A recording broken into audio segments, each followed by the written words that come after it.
This is পেন্ডানাস অ্যামেরিলিফোলিয়াস। আপনারা নিশ্চয়ই জানেন এটাকে পোলাও পাতা বলা হয়।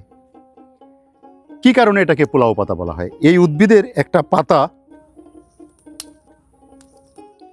একটা পাতা ছিঁড়ে যদি আপনি একটু পিষেন, কিছুক্ষণ পর এটার থেকে পোলাওয়ের মতো একটা সুগন্ধ পাওয়া যায়।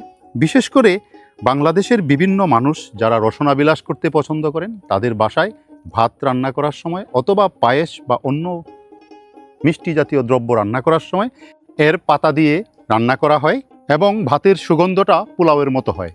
এই কারণেই এটাকে পোলাও পাতা গাছ বলা হয়। এটা সুগন্ধি উৎপাদনকারী একটা উদ্ভিদ। এটার থেকে কি কারণে সুগন্ধ পাওয়া যায়? বিশেষ করে ভোলাটাইল কম্পাউন্ডের জন্য সুগন্ধি পাওয়া যায়।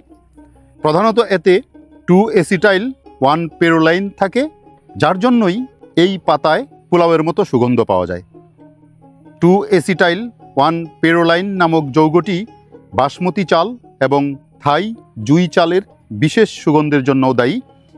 এতে প্রচুর পরিমাণে অ্যান্টিঅক্সিডেন্ট থাকে, শরীরকে শীতল রাখে, অ্যান্টি ইনফ্লামেটরি গুণাগুণ রয়েছে এবং এটা দিয়ে রান্না করে খেলে যেহেতু ভাতটা খুব সুগন্ধিযুক্ত হয়, মুখের রুচি আনয়ন করে এবং পেটের পীড়া যাদের হয় তাদের পেটের পীড়ার জন্য এই পাতার রস যদি বের করে খাওয়ানো হয় তাহলে পেটের পীড়া ভালো হয়ে যায়।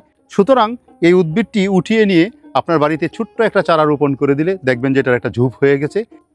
আপনি চাইলে এর সুগন্ধ ব্যবহার করে আপনার বাড়িতে আপনার খাবারকে মুখরোচক করতে পারেন, বিভিন্নভাবে এটাকে ব্যবহার করতে পারেন।